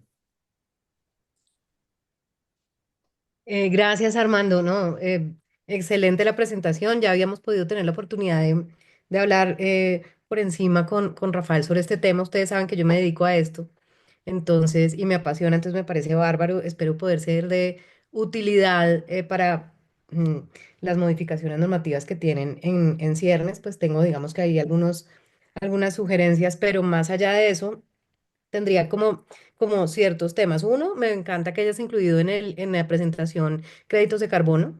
Creo que es de la poca inversión nueva, fresca que está llegando a Colombia en este momento en áreas rurales y rurales dispersas. Y ya está siendo difícil seguir atrayendo ese tipo de inversiones. Entonces, me parece que potenciar ese ángulo, creo que va a ser un mercado que necesariamente va a persistir. El mundo está necesitando cumplir los estándares de, de, de, mm, de Tokio en términos de reducción de carbono y realmente todos los ojos están puestos en Colombia en términos de biodiversidad y la gran talanquera es la seguridad jurídica en la tenencia de la tierra. Y lo segundo es que yo quisiera sugerir en este grupo de personas tan calificadas, hiperescolarizadas, tan maravillosas, empezar a suscitar espacios en común con abogados porque de alguna manera cuando uno mira estas presentaciones digamos, se ilusiona mucho con la posibilidad de que este país tuviera un norte productivo bien diferente al que hoy tiene, pero a veces somos autistas en nuestras profesiones y particularmente nosotros los abogados tendemos digamos, a sacrificar el rigor, el rigor de desarrollo del país por unas formalidades normativas. Yo creería, Armando, y te hago esta sugerencia, obviamente, que si el grupo está invertido en este proyecto, sería interesante empezar a suscitar reuniones con magistrados, con constitucionalistas, porque la ruta de implementación jurídica de este tipo de modificaciones no va a ser fácil. Este país lleva décadas con unos desarrollos normativos y jurisprudenciales muy, muy, muy difíciles y que, digamos que han generado un entorno jurídico muy hostil para las inversiones rurales. Entonces, creo que en parte eso ha ocurrido porque los abogados digamos que empiezan a tener su desarrollo y su toma de decisiones muy aparte de lo que puede ser el potencial productivo del país. Particularmente si hay una área del derecho que es voluble, con una cantidad de normas todas vigentes desde 1873 hasta hoy, con una cantidad de producción jurisprudencial cada vez más compleja, es el derecho agrario. Y yo sí creo que aquí hay una unanimidad en respaldar esta decisión. Sí que sería interesante generar ese canal de comunicación entre cerebros como los economistas que están aquí conectados y los del grupo, con interlocutores de toma de decisión judicial en la materia. Porque lo que no quisiéramos es que este tipo de iniciativas con ese respaldo y con esos efectos económicos que Rafael brillantemente ha explicado, vayan a perderse en un análisis constitucional que tenga las líneas que, digamos, que tradicionalmente se han desentendido de la tierra como factor de producción. Este país no entiende la tierra como un factor de producción. Las normas, la jurisprudencia no ha entendido que este es un bien de capital. Luego, creo que la discusión sí que sería interesante que se empiece a suscitar a muy alto nivel de abogados que toman decisiones en cortes, o de grandes constitucionalistas que entiendan que este tipo de iniciativas también parten de la generación de riqueza y que para distribuirnos la riqueza en equidad, alguien la tiene que producir. Y estamos obstaculizando la generación de riqueza, por un entorno normativo que cada vez es más hostil. Comparto la intervención de quien me antecedió en la palabra. El tema étnico es muy difícil. Tenemos el tema de los menonitas, que fue constituido un resguardo indígena traslapándose con su área. Las pretensiones étnicas en la altillanura son, en algún momento, creo que le compartí a Rafael el mapa, son muy, muy, muy, muy, digamos, ambiciosas, pero más allá de eso, pues sí que es importante involucrar acá tomadores de decisiones que entiendan la repercusión económica de esta maraña jurídica. Porque creo que digamos, comparto por completo la presentación en términos de propósitos, objetivos. Sin duda tendríamos una realidad económica y social súper diferente si esto se lleva a cabo, pero para eso necesitamos que la gente entienda que estas modificaciones normativas van a ser un apalancamiento de desarrollo, y no podemos seguir manejando una narrativa de la tierra no puede ser para los empresarios, sino un bien de compensación, porque la realidad es que aquí todos necesitamos fomentar proyectos asociativos, pequeños, medianos y grandes. Nadie se va a poder, digamos que distribuir la riqueza si no hay quien la genere. Entonces, mi propuesta sí es que se generen esos vasos comunicantes entre, pues, economistas académicos brillantes que no tienen nada digamos, sí, ningún interés particular que aportarle al país, y seguramente tomadores de decisiones judiciales, porque ese tipo de modificaciones normativas van a pasar por unos filtros judiciales que ya tienen unos precedentes muy complejos, ¿no? Entonces, Perfecto. aquí es mi propuesta. Muchas gracias, Lorena. Entonces, ahora sí, Gabriel, la pregunta sobre la cal. Mira, primero, la cal se usa en todo el mundo. En el Mato Grosso también se aplica cal en cantidades grandes, tan grandes como las que tendríamos que colocar nosotros. Esto es parte de la agricultura. Y sí tenemos un desafío, que es un desafío de entender de qué se trata. Tenemos reservas, esas reservas están geográficamente costosas, digamos, para nosotros. Nosotros necesitaríamos para arrancar con los 2 millones de hectáreas, necesitaríamos 20 millones de toneladas de cal. Y después cada 3 años en diferentes lugares un mantenimiento. Esto no debe asustar a nadie, pero sí necesitamos que ese centralismo que tenemos en Colombia entienda que un puente en la Orinoquía, en el nuevo país, debe ser un puente para 75, 85 toneladas, y no nos pongan a andar en los camioncitos que nos ponen a andar en las cordilleras colombianas. El tema de la cal es un tema serio, es un tema importante, pero nada que el sector privado no pueda solucionar. Obviamente, con el entendimiento del gobierno de la forma de pensar, lo que hay que cambiar un poco, y unas regulaciones que no hacen ningún sentido. Muy bien, Gabriel. No sé si Rafael o Alejandro Linares quieren hacer un comentario sobre el involucramiento de los abogados en el proyecto, o en qué estado están estas propuestas de cambios legislativos. Rafael. Este punto que pone Lorena es crítico, porque en efecto, digamos, lo que uno discute aquí y lo que hemos aprendido a lo largo del estudio en discusiones con los juristas y con los abogados es que esto es apenas la punta del iceberg, y el iceberg es realmente no solamente lo que está puesto en las leyes, sino toda la jurisprudencia, las decisiones y, digamos, el pensar de las cortes sobre algunas de estas decisiones. Entonces creo que vías que permitan entrar, eh, por ejemplo, en decisiones que ya hayan sido revisadas por la Corte Constitucional, como pueda ser el concepto de exequibilidad de la ley de Sidres, como lo mencionó Amparo. Ese tipo de herramientas digamos, de estrategias son críticas, porque en efecto, como dice Lorena, ahí en ese proceso, una idea bien sustentada puede encontrar un sinnúmero de retos y problemas que realmente son más profundos de lo que aquí de forma simplista podemos resumir. Entonces simplemente quería resaltar eso, pero por supuesto no sé si Alejandro también está, no sé. Sí, yo acá estoy. ¿Qué hubo, Armando? Pues quería felicitarlos por el estudio. Yo en este momento estoy en modo reflexión y no quisiera adelantar nada, pero sí hemos ¿Qué pasó, configurado niña? un equipo ¿Sí? interno de Pero esas trabajo son de plástico. con Amparo y José Perdón, Ramón. Alejandro, es para pedirle No, no, hagamos. Pero a Castellanos si puede cerrar el micrófono. Ahora sí, Alejandro, adelante. No, estamos en un proceso de reflexión, como señaló Gabriel.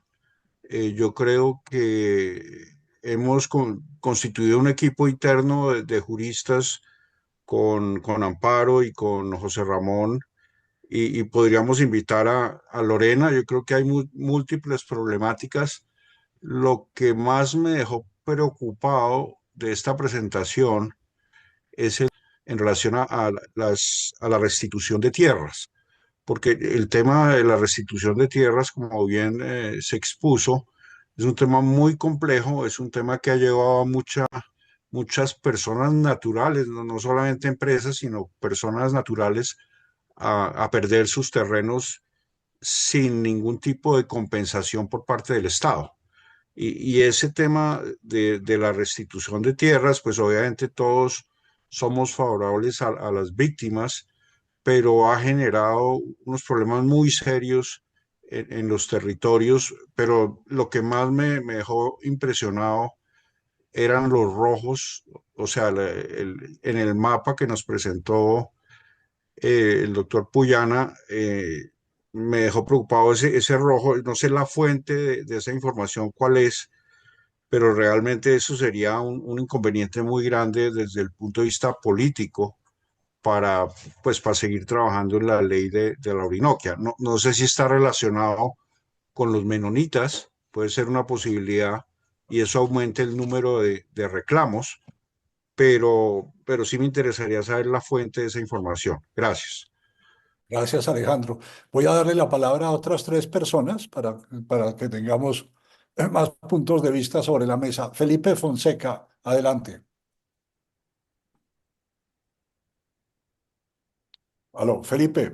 Sí, gracias, gracias. Bueno, en primer lugar, bueno, saludar al equipo, a Rafael, a todos. También gracias por la invitación. Soy Felipe Fonseca, director de la misión Orinoquia de Prorinoquia, exdirector de la UFRA, y pues estaba que me hablaba porque pues hubo varias referencias y varias fuentes en las que se citó a la UFRA y pues quisiera en primer lugar ponerme plenamente a disposición. Pues hay muchos de estos elementos que están propuestos con los que coincido plenamente. Yo creo que eh, no podría uno agregar mucho más de cuáles debieran ser esos elementos para promover un desarrollo. Vamos a ver si es la Orinoquia o la Altillanura, un comentario que haré un poco más adelante, pero en cualquiera de estas discusiones, por la experiencia, incluso por la coautoría que pude tener en su momento como director de UPRA, podemos discutir con mucho gusto. Coincido con la necesidad de replantear este instrumento un poco ya vetusto, con más de 30 años, diseñado por una época que hoy seguramente ya carece de utilidad práctica como la unidad agrícola familiar. Tengo en eso pues algo de experiencia porque participé en una propuesta que se llevó al Consejo de la Agencia de Tierras para actualizar su metodología. Tal vez el problema más que el instrumento era el tamaño, pero además del tamaño, eso también tiene una serie de implicaciones y de lecturas como lo están aquí planteando. En cuanto a la sidra, pese a su farragoso y difícil trámite, y ahí yo podría también mucho que retomar de aquella experiencia entonces con Amparo. Pues efectivamente se creó la primera, luego por lo difícil que la ley propuso y la Corte y su exequibilidad, se creó la primera Sidres, pero no operó, ¿no? Está en Puerto López con 175.000 hectáreas y 860 predios, quedó allí eso también es para considerar. Mm, de manera que, bueno, eh, ahora creo que debe también tenerse en cuenta un tema que está dando mucho de qué hablar, y seguramente este gobierno en lo que queda, en el poco más de año y medio, puede que implemente o desarrolle, y es el tema de las APAs, de las áreas protegidas para la producción de alimentos. Eso también tiene mucho que discutirse. Esto fue una modificación a la ley, al artículo 10 de la ley 388, a través del artículo 32 de la ley del plan. Hay que tenerlo muy presente. Esto también puede jugar a favor o en contra, depende cómo se vea. Una declaratoria a cargo del Ministerio de Agricultura con estudios y el soporte de la UPRA. Allí pues también mucho que ofrecer. Y tal vez para complementar algo que lo dice muy bien el estudio, pero tiende a subestimarse, es el tema de la revisión, ajuste y modificación de los esquemas, planes básicos y planes de ordenamiento territorial, porque esta expectativa de crecimiento debe ir también en función de un modelo de desarrollo que esté reflejado en estos planes de ordenamiento territorial. Muchos de los municipios en esta región no tienen esa visión y carecen, por ejemplo, de un modelo que garantice suplir con los bienes y servicios públicos que va a demandar este crecimiento no solo en áreas, en siembras, en producción, sino digamos, que garantice a la futura población que allí se asiente estos bienes y servicios. Y tenemos ya problemas hoy, de hecho, por que no hay suelo que satisfaga esa demanda en vivienda, en educación, en salud. Luego, pues hay que apoyar en ese sentido a los municipios en su revisión y ajuste. Y sin duda el tema de la incertidumbre o inseguridad jurídica, pues pasa por uno de los elementos fundamentales como es el catastro. Eh, las estadísticas no han cambiado mucho. De los 59 municipios, solo 5 están actualizados en los últimos 5 años. Y hay 2 municipios que no tienen formación, como son La Macarena y Tame. Nosotros le hicimos la consulta al Instituto Geográfico, que sigue siendo la autoridad catastral, y 40 de 59 municipios estaban programados para su intervención, con recursos por más de 165.000 millones de pesos en el cuatrenio. Pero hay que decir que también habría que revisar el modelo del catastro multipropósito, porque el modelo fracasó. Este esquema de gestores, de habilitación de gestores y de operadores catastrales funciona muy mal, y es el gran insumo para efectos y resolución de todos estos conflictos jurídicos y de procesos administrativos especiales agrarios y demás. Es la base fundamental, la actualización catastral, que de hecho también permite la incorporación de recursos vía recaudo del impuesto predial. Entonces, un comentario ya para terminar. Coincido con Lorena. La Orinoquia, vamos a ver si es Orinoquia Altillanura, voy a terminar con eso, es la primera región de Colombia y, si se quiere, casi que del mundo, en formular un programa de reducción de emisiones que después de 4 años se formuló, se acordó entre los sectores agropecuario y ambiental y no se ha adoptado. Está en el despacho, para bien o para mal, del Ministerio de Ambiente. Hay más de 50 millones de dólares de donantes, de cooperadores, para desarrollar proyectos de reducción de emisiones. Hay también toda una expectativa de bonos de mercado, especialmente el sector forestal, quietos. Eso también hay que tenerlo en cuenta. Y termino con el comentario: si Orinoquia o Altillanura, el estudio se refiere a los casi 7 millones de hectáreas de frontera agrícola de 7 municipios, que son los 4 de Bichada y seguramente 3 del Meta, Cumaribo, Puerto López, Puerto Gaitán.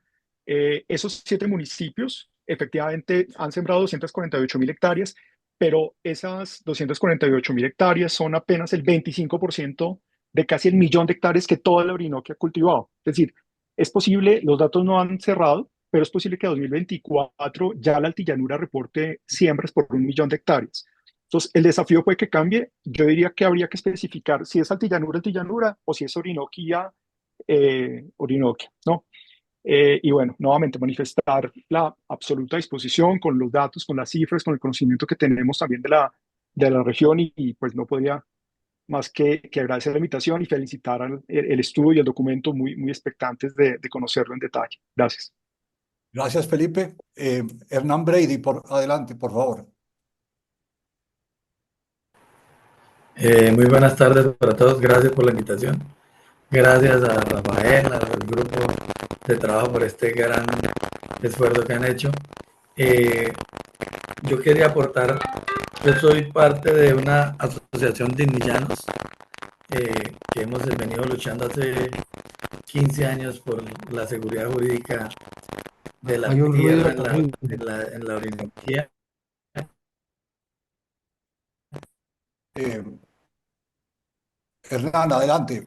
Eh, estoy de acuerdo perdón, que ese, que ese trabajo, el cuello de botella para el desarrollo de nuestras llanuras de la Orinoquía es la seguridad jurídica. En eso hemos venido trabajando muy fuerte, pero siempre nos hemos estrellado con el concepto de los juristas, porque hasta la Constitución del 94, en la Ley 160 hemos encontrado con abogados de que los derechos adquiridos que tenemos antes de esa Constitución están vigentes. La misma Ley 160, en un artículo que ahorita me disculpo, no me acuerdo el artículo, nos da vivas todos nuestros derechos de propietarios de la tierra. Lo que pasa es que la Corte Suprema y todos los juristas se han quedado pegados en la UAP y no han querido reconocer esos derechos adquiridos. Ese cambio de pensamiento de la Corte Suprema y de los juristas constitucionalistas ha sido muy duro, muy duro. Estoy de acuerdo con Lorena que ese es un camino bien difícil, pero que debemos de seguirlo recorriendo, porque pues todo el trabajo y el esfuerzo que hagamos ahí se nos puede truncar. Yo tengo un grupo de abogados amigos, de indianos, perdón, de indígenas, tengo un grupo de abogados que han hecho estos estudios y de pronto la parte jurídica o algo a bien tienen de pronto reunirse o algo con ellos para unir conceptos y todo el tema. Con mucho gusto estaríamos dispuestos a dirigir o tratar de organizar una reunión con los juristas del grupo de trabajo de desarrollo. Muchas gracias, muy amable.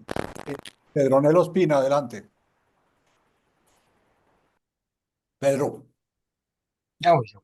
Muchas gracias. Realmente muy, muy interesante el trabajo que hicieron.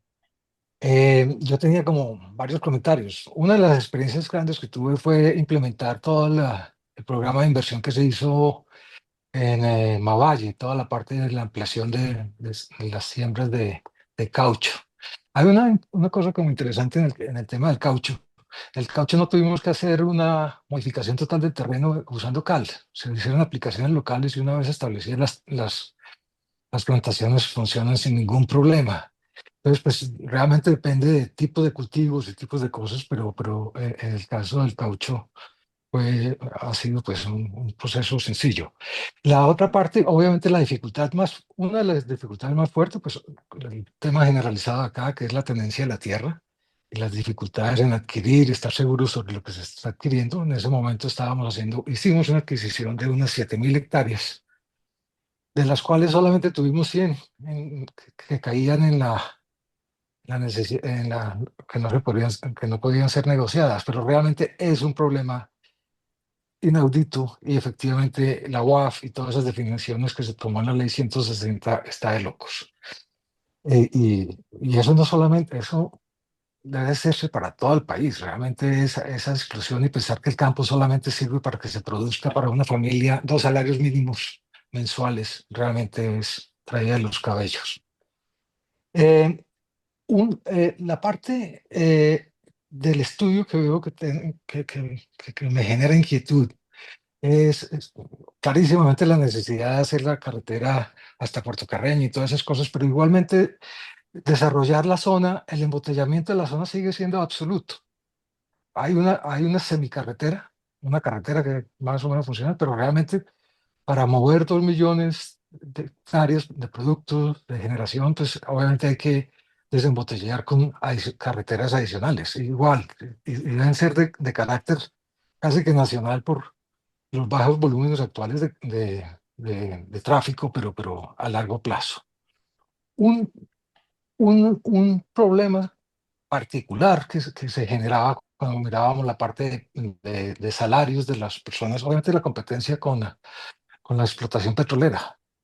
Clarísimamente, para poder atraer la mano de obra, se requiere pagar más y en últimas el que pone los precios en muchas de las zonas en las que hicimos negocios fue la competencia con el sector petrolero. Esa es una parte, pues, es la realidad y pues genera, pero yo también diría que en buena parte diferencias en muchas partes de los llanos para adquirir la mano de obra y el extra costo es que se está compitiendo con atraer. Y yo lo que veo a largo plazo es que las personas se mueven para donde hay trabajo. La migración de las personas harían un impacto muy fuerte.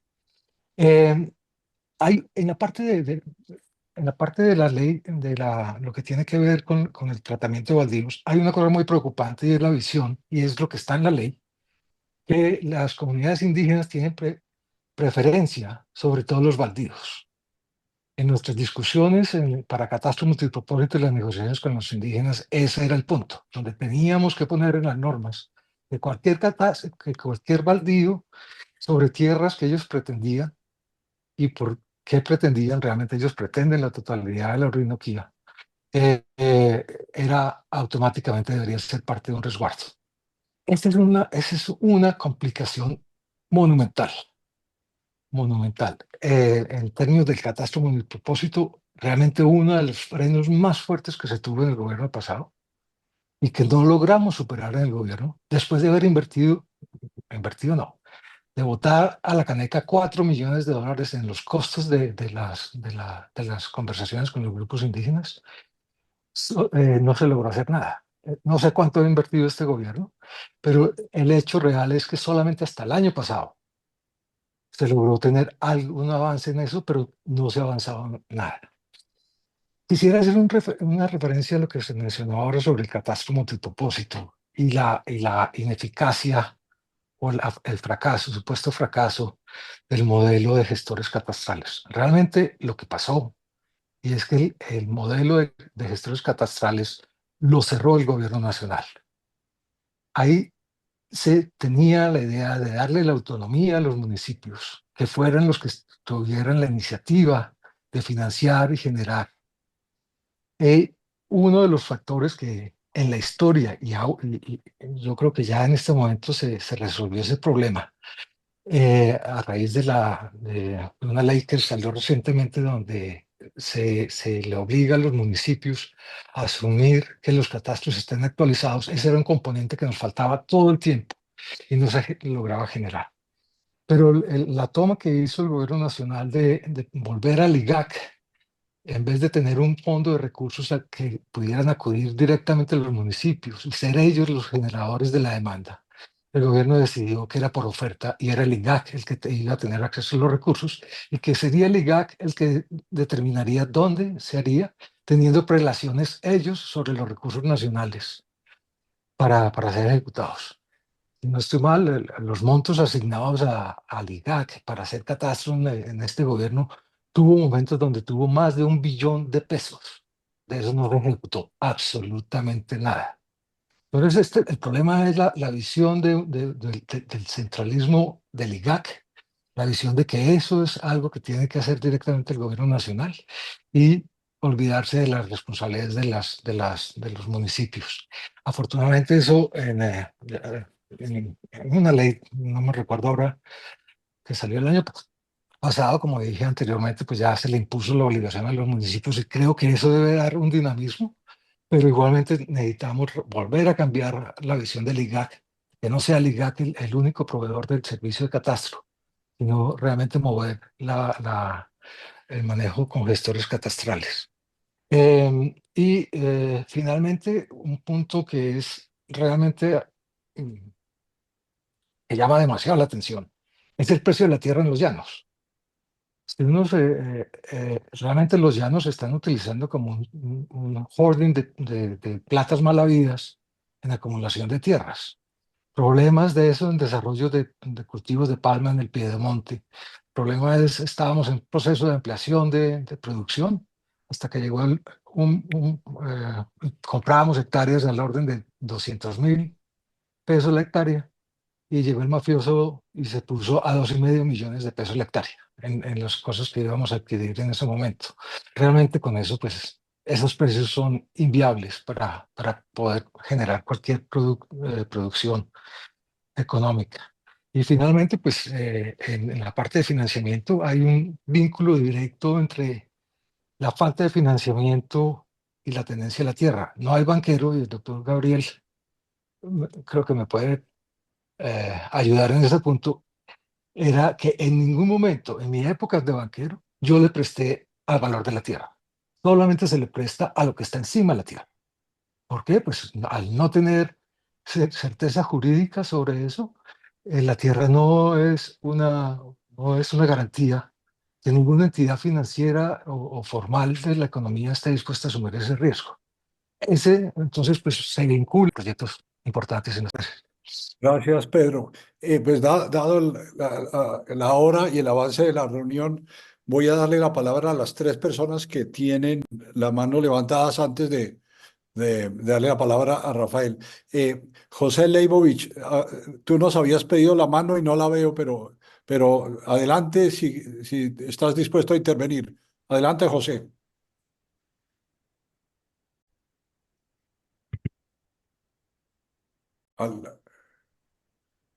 Ok, Creo que José, José salió, sí, tuvo que Clara, salir. Clara Leticia de Pro Orinoquía, adelante.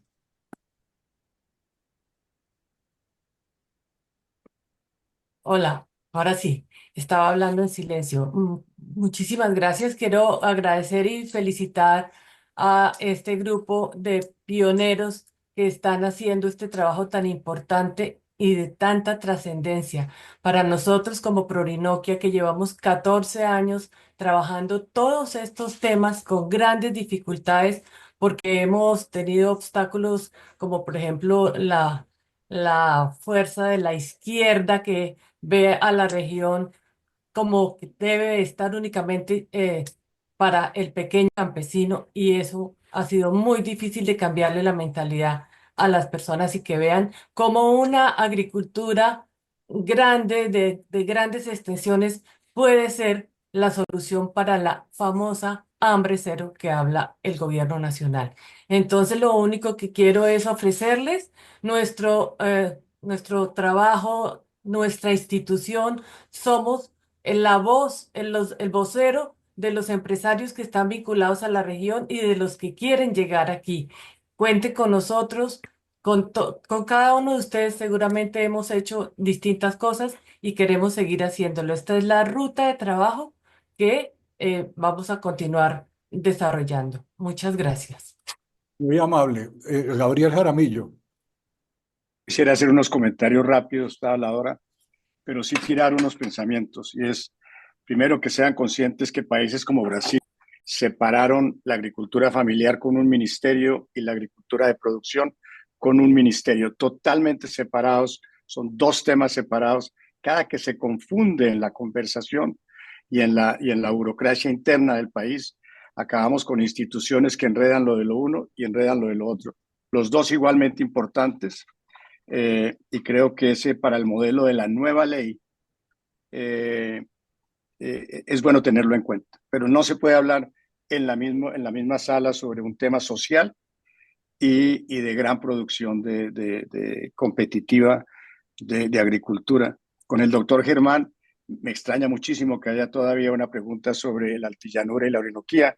Yo entendía que en Prorinoquia ya habíamos tenido ese debate y que es la Orinoquía, que es una cuarta parte del territorio nacional y que realmente puede mover la aguja de la economía colombiana de una manera impensable, como lo está mostrando este estudio. Los 2 millones de hectáreas es por la dificultad de arrancar, porque hay tantos desafíos históricos y de reglas que no hacen ningún sentido y de malentendidos, pero una vez esto arranca, llega a un punto en que se llama el punto de no retorno y no lo ataja nadie.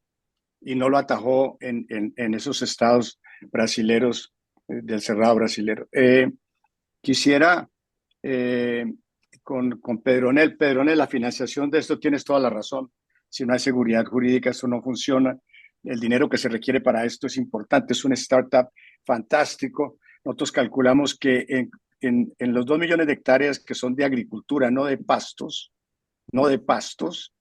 en efecto necesitaríamos en sitio, en las fincas, unos 11.000 millones de dólares para los 2 millones y esto es difícil para el sector financiero colombiano. Tenemos que traer inversionistas del exterior, bancos del exterior, bancos que ya están acostumbrados a hacer esto en otros lugares, especialmente Brasil, participarían alegremente y agregarían mucho valor y conocimiento a ese tema. Pero estoy de acuerdo contigo, si no solucionamos la seguridad jurídica, esto no tiene chance. Hay que pensar que el sector privado puede resolver muchas cosas. No todo es el centralismo, nos ha llevado a una enfermedad de pensar que el gobierno es el que piensa y no el sector privado. Hay que confiar en el sector privado, largar y dejar que actúe, solucionará muchos problemas. El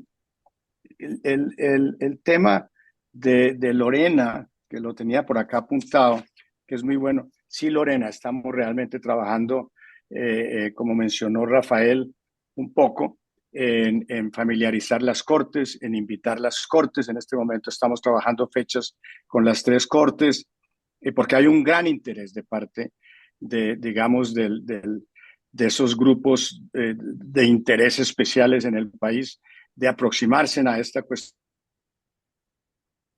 Sí tiene, el mundo tiene, y Colombia claramente está expuesta a una hambruna.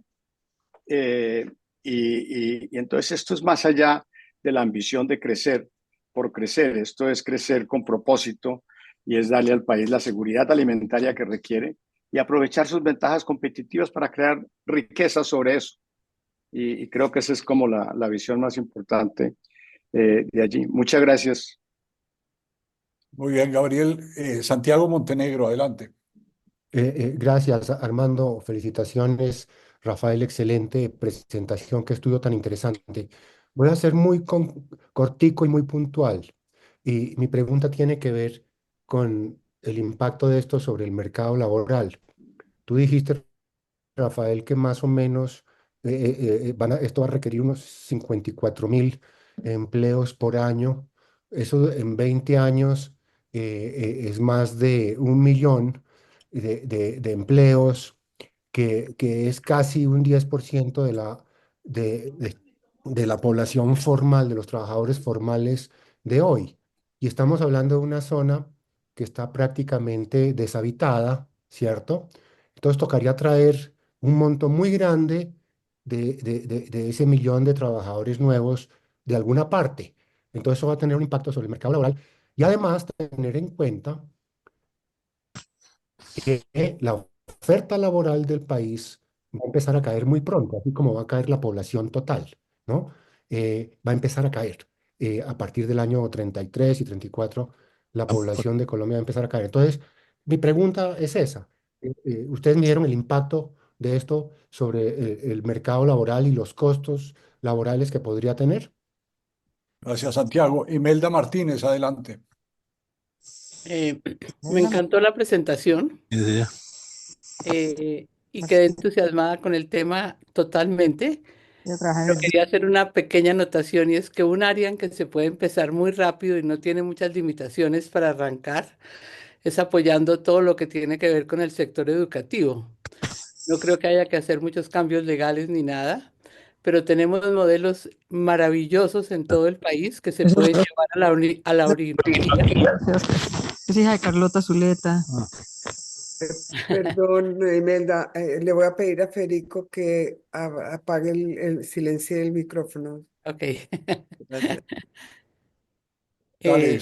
Yo soy Imelda Martínez, yo trabajé con el Banco Mundial como 20 años y en el Ministerio de Educación también varios años. Me encantó la presentación y tenemos muchos modelos en el país que son extraordinarios, que el mundo entero los ha admirado. Yo trabajé con esos modelos en la China, en Indonesia, en Paraguay, para mencionar algunos sitios, como por ejemplo el de Escuela Nueva para la primaria, la idea de los colegios en concesión. Se puede apoyar lo del bienestar familiar, que hace un trabajo lindo con las guarderías. Lo del SENA tiene cosas muy importantes.